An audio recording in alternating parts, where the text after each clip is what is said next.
For decades, China has been eyeing Taiwan. Bold statements, threats, and military drills. It's never been a question of if, but when. And now, something big has changed. A critical piece of the invasion puzzle may have just fallen into place, and Taiwan, it's on high alert. This video breaks down China's latest move, monster invasion barges spotted in action, and what they mean for the future of the region. It's March 13th, 2025. A quiet public beach in China's Guangdong province. Tourists stroll past fishing boats, enjoying the breeze. But looming in the mist is something strange. A line of massive ships, unlike anything seen before. They don't bob on the waves like normal vessels. Instead, thick pylons hold them steady above the water. Drop-down bridges connect them, the front one stretching all the way down to the sand. This eerie sight was captured in a short 19-second clip posted to WeChat, China's heavily monitored super app. But then it just vanished. But not before copies spread like wildfire, including the one viewed nearly 200,000 times on X, formerly Twitter. For many, this was the first real glimpse of what could be China's newest invasion weapon. However, this was certainly not the first time these vessels had been spotted. It was only the first time they were seen in person. But prior to March 13th, the world had only caught glimpses of them from space. On January 8, 2025, satellite imagery published by All Source Analysis revealed strange new structures along China's coast. Military analysts immediately took notice. The purpose of these structures wasn't officially confirmed, at least not yet, but to many, the answer seemed obvious. Just 2 days later, on January 10th, defense analyst H.I. Sutton broke the story in Naval News. His report called them what they appeared to be: invasion barges. He wasn't the first to spot them, but this analysis brought them into the spotlight. Then the speculation was bold. After all we had were grainy satellite images. But now, with this new footage from Guangdong, the pieces were coming together.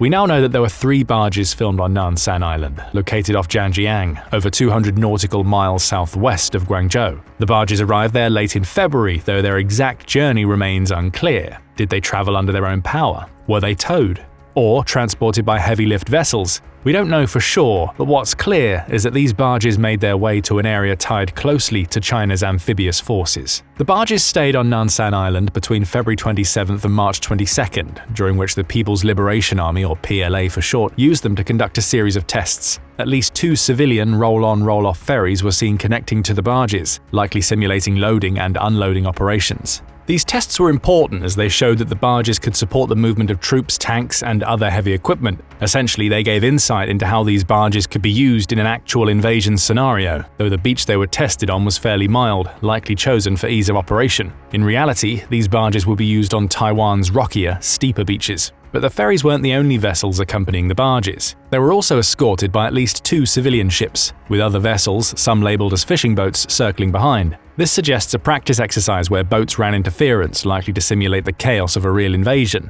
It's clear as day, these barges are being prepared for something far larger than just a training exercise. Their presence on Nansan Island alone hinted at this too. This is a region with close proximity to a naval base that hosts amphibious units, including the massive Zuba-class hovercraft and Type 726 landing craft. The former is 187 feet long and 84 feet wide, meaning it dwarfs even the biggest hovercraft used by the US military, the Landing Craft Air Cushion. Another location close to where the barges were spotted? The Guangzhou Shipyard International, or GSI for short, the shipyard where these barges are believed to have been produced. And let us tell you, this place isn't just any shipyard. It's a powerhouse in China's naval expansion, cranking out everything from replenishment oilers to hospital ships and now monster invasion barges. At least 3, but likely 5 or more of these unusual barges have been seen in production at GSI. GSI, now known as GSSC Offshore and Marine Engineering Company, COMEC, is a key provider to the People's Liberation Army Navy, PLAN, so this shipyard is no stranger to military-grade projects. However, in recent years, it's really been pushing the envelope with innovative systems.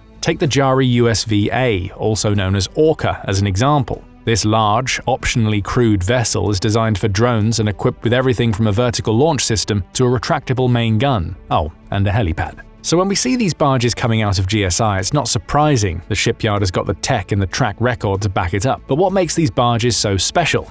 Well, for starters, it's the fact that they're entirely unique. Now, for other navies, this wouldn't exactly be breaking news, but for China, this is huge. You see, we're used to seeing China just copy US designs. From stealth bombers to aircraft carriers, the story's been the same for decades. China takes an existing design, tweaks it, and makes it its own. This is no secret, but this is something truly different. For the first time, China isn't following in anyone's footsteps. There's nothing like them in the civilian or military world, and that's a huge deal. Sure, they use some tested technologies, but this overall design is entirely original. At first, analysts compared these new Chinese barges to a few existing structures, but the more they looked, the more they realized this was something entirely new. One of the first comparisons was to jack-up rigs, those massive platforms often used for offshore oil drilling. These rigs are well known, and China builds them in large numbers for various civilian and military purposes. But here's the difference. The barges being built in China aren't just static platforms. They're self-propelled, capable of moving across significant distances on their own, something that jack-up rigs can't do.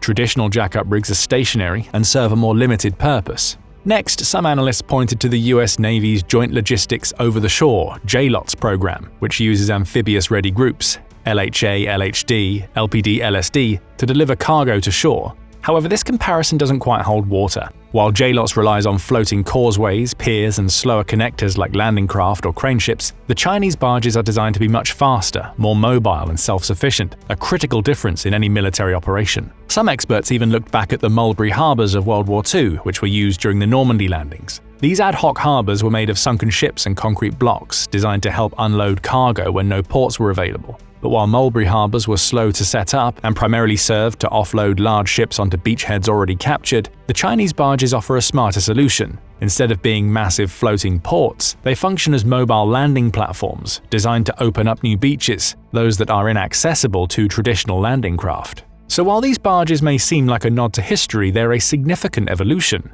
Eventually, analysts dubbed them shuiqiao, which translates to water bridge in Chinese. But China didn't develop these bridges overnight. No, the country has been experimenting with this idea for years. Smaller, prototype versions of these barges were already tested back in 2022. While these earlier designs weren't as refined, lacking the round bows and full mobility of the current models, they still showcase the basic concept that would later evolve into what we're seeing today. It's clear that these were early experiments, testing the waters, so to speak, before launching into full production. But these prototypes weren't just for show. They were born from years of lessons learned through the more basic amphibious operations, like disembarkation from ferries onto simple raft assemblies, or using civilian jack-up rigs as temporary connectors. But the problem with those earlier efforts was time. The setup was too slow, and the systems were vulnerable to bad weather, making them unreliable for large-scale operations. Fast forward to today, and China's new designs, these self-propelled shuiqiaos, are solving those issues. These barges combine China's shipbuilding might with practical design, offering a much faster and more reliable solution for connecting ships to shore. By leveraging modular bridges that can quickly and efficiently deliver troops and equipment,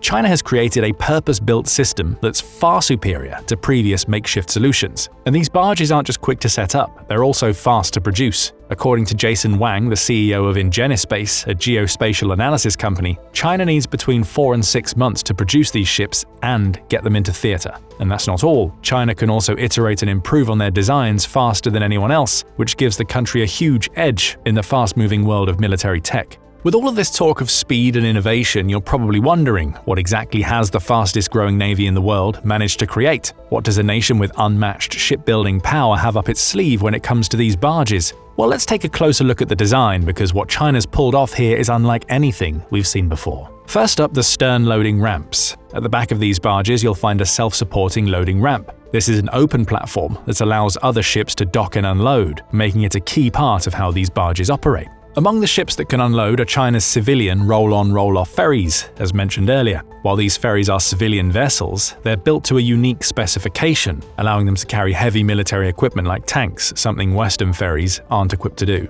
Next, let's talk about the Bailey Bridge. These barges aren't just pulling up to shore and calling it a day. No, they come equipped with a Bailey Bridge, extendable right from the bow of the barge. And these bridges are built to handle some serious terrain. Whether it's water, mud, sea walls, or even mines, they can reach across any obstacle and directly connect to coastal roads or hard surfaces beyond the beach. If the barge is the body, then the Bailey Bridge is the lifeline, helping heavy-duty vehicles cross over otherwise impassable areas. Finally, let's talk about the jack-up cylinder legs. These aren't just your run-of-the-mill anchors, they're extendable pillars that give these barges stability even in poor weather. These jack-up legs, often associated with oil rigs, can be dropped down into the seabed, ensuring that the platform remains solidly in place even when facing rough waters or uneven terrain. These legs allow the barge to essentially become a floating pier, perfect for unloading cargo ships carrying critical supplies and military vehicles. Over time, they'll experience some erosion, but in the short term, these legs are rock solid, anchoring the barge in place for days or even weeks. Now, most spotted barges have these three crucial elements: the self-supporting loading ramp, the Bailey bridge, and jack-up cylinder legs. However, the design and capacity vary slightly depending on the model. As far as we know, there are three main types of these barges. They've been identified and classified by Tom Shughart, a renowned naval analyst who uses commercial satellite technology to monitor Chinese shipbuilding activities. Based on his research, Shughart initially categorized these vessels into three distinct groups, simply labeled Type 1, Type 2, and Type 3. However, in his later analysis, Shughart updated these designations to the Shuiqiao series, drawing on an article by Andrew Erickson, a well-regarded expert on Chinese military and naval affairs. Now the three types of barges are referred to as the Shuiqiao 110, Shuiqiao 135, and Shuiqiao 185, with the numbers reflecting their respective lengths in meters. However, for the purpose of this video, we'll keep it simple and stick to the original classifications. This way it'll be easier for you to follow along as we break down the key differences between each type. So let's start with Type 1. Type 1, also known as the Shuiqiao 135, measures 443 feet in length and 118 feet in width, making it a substantial platform. One of the most striking features is a massive bow ramp, which brings the vessel's total length to about 853 feet, suggesting the ramp itself stretches roughly 410 feet to connect directly to the shore. However, Type 1 is more than just size, it also includes some critical operational upgrades. Unlike the smaller variant we'll discuss in the next, Type 1 is equipped with 6 jack-up legs, each with 164-foot-long pilings, allowing it to stabilize in deeper waters or further offshore. On top of that, Type 1 boasts 2 extending platforms on either side, enabling the berthing of roll-on roll-off ferries that can unload materials from either side of the barge. Other notable features include propellers, possibly shrouded for better maneuverability, and radar equipment, which further enhances its operational capabilities. Next up, Type 2. Also known as the Shuiqiao 110, this barge is quite different in design compared to Type 1. Measuring 361 feet in length, Type 2 is a more compact barge designed for different operational needs. However, it's also wider inside. The total width measures 125 feet, allowing for a larger platform area compared to its bigger siblings. One of the key differences with Type 2 is its 4 jack-up legs, each with around 110-foot pilings. These legs are smaller than those on Type 1, making them better suited for shallow waters closer to the shore. This makes Type 2 ideal for use as a bridgehead. Type 2 also lacks the cantilevered loading ramps at the stern, which means it doesn't handle roll-on roll-off ferries. This suggests that Type 2 may need to be paired with one of the larger barges that do have these capabilities to form a complete unloading pier. This just leaves us with Type 3. The largest of the three, this barge, also known as the Shuiqiao 185, comes in at a massive 607 feet in length. With a width of 118 feet, it offers substantial deck space for operations. Type 3 features 8 jack-up legs, each with 185-foot pilings, designed to provide greater stability in deeper waters. This makes Type 3 ideal for operating further offshore. However, what truly sets Type 3 apart is its large stern ramp and an additional foldable roll-on ramp on its starboard side, providing flexibility in unloading vehicles and cargo. It appears that Type 3 is designed for the heavy lifting of the entire operation. It serves as the final platform in any configuration of the three types, capable of facilitating disembarkation from the largest roll-on roll-off vessels, even when they're positioned farthest from shore.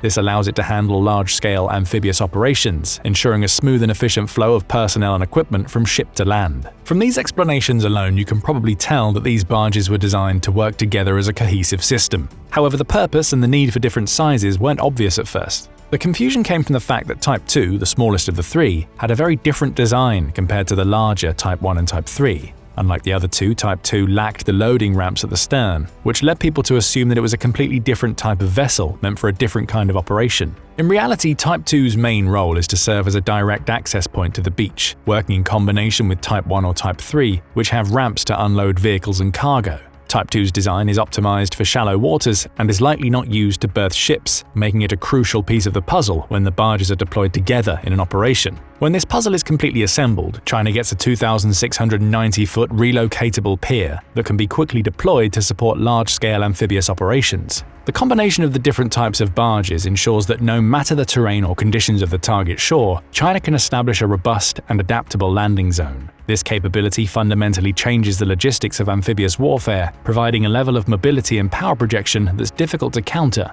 and that's why Taiwan is panicking. Because let's face it, these barges aren't just part of some commercial project. No one seriously believes they're being built for some innocent purposes like land reclamation or disaster relief. The truth is undeniable. They were made for one thing and one thing only: the invasion of Taiwan. What further supports this is the sheer speed of production. China is not just constructing a few of these barges, they're rapidly building a whole fleet with plans to produce many more. These aren't the slow, drawn-out projects typical of civilian infrastructure. They're moving with military speed and intent. The sheer scale of this operation screams one thing: amphibious landings. There's no other explanation that makes sense. The design only further confirms it. These barges are tailor-made for high-speed, high-volume amphibious warfare, optimized to handle a swift, forceful assault on a defended shoreline. They aren't built to unload goods or assist with humanitarian efforts. They're engineered to rapidly deploy heavy equipment and troops onto a heavily defended coast, to overwhelm defenses and to establish a foothold with surgical precision.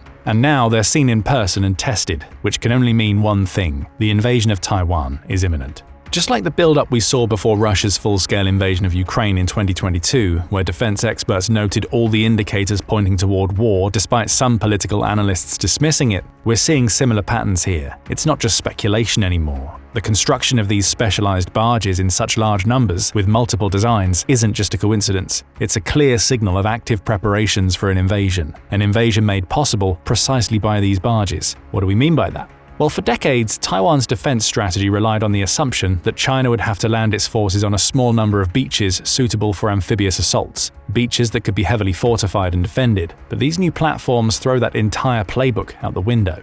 China no longer needs to fight its way onto a few predictable beaches or capture a port. Instead, it can bring its own. These barges allow China to turn nearly any section of Taiwan's 973-mile coastline into a landing zone. Whether it's rocky shores, seawalls, or soft beaches previously thought unsuitable for an invasion, these mobile piers can extend over obstacles and drop China's forces straight onto key coastal roads. This flexibility drastically complicates Taiwan's defensive planning, as the PLA could now land troops and heavy armor at unexpected locations, bypassing traditional choke points. And it's not just about opening up new landing sites. These barges also make China's vast fleet of roll-on, roll-off ferries far more effective. Instead of needing a secure port, these platforms allow ferries to unload directly onto Taiwan's shores, delivering massive amounts of troops, equipment, and even heavy battle tanks at a rapid pace. But wait a second, wouldn't these barges be easy targets for Taiwan's defenses? After all, the island has invested heavily in coastal missile systems, drones, and anti-ship defenses, with its military budget reaching $19.1 billion in 2024 alone. Well, not quite. To be that vulnerable, these barges would have to sail across the strait in the first wave of an invasion, which is a common misconception about their operations. That's not how China operates. Military analysts agree that these platforms would come in later, after an initial landing force has secured a beachhead. By then, the battlefield will be chaotic, missiles flying, naval gunfire pounding defensive positions, and waves of amphibious assault vehicles already engaging Taiwanese forces. In that environment, these barges wouldn't be sitting ducks, but a critical second wave, rapidly reinforcing the invasion with tanks, artillery, and logistics. In short, China won't use these barges recklessly, and Taiwan can't afford to assume it will. This just leaves us with one question: when will the invasion happen? Well, it's still hard to say. It might be years, and it's unlikely to be just months. History tells us that this kind of preparation isn't done far in advance without reason. But if an invasion were truly imminent, we'd already be seeing the telltale signs that analysts and intelligence agencies watch for. That makes a longer-term timeline much more likely, though the groundwork may already be well underway. So let us ask you, how much time do you think Taiwan really has left? And will these barges truly make a difference when the time comes? Share your predictions in the comments section below.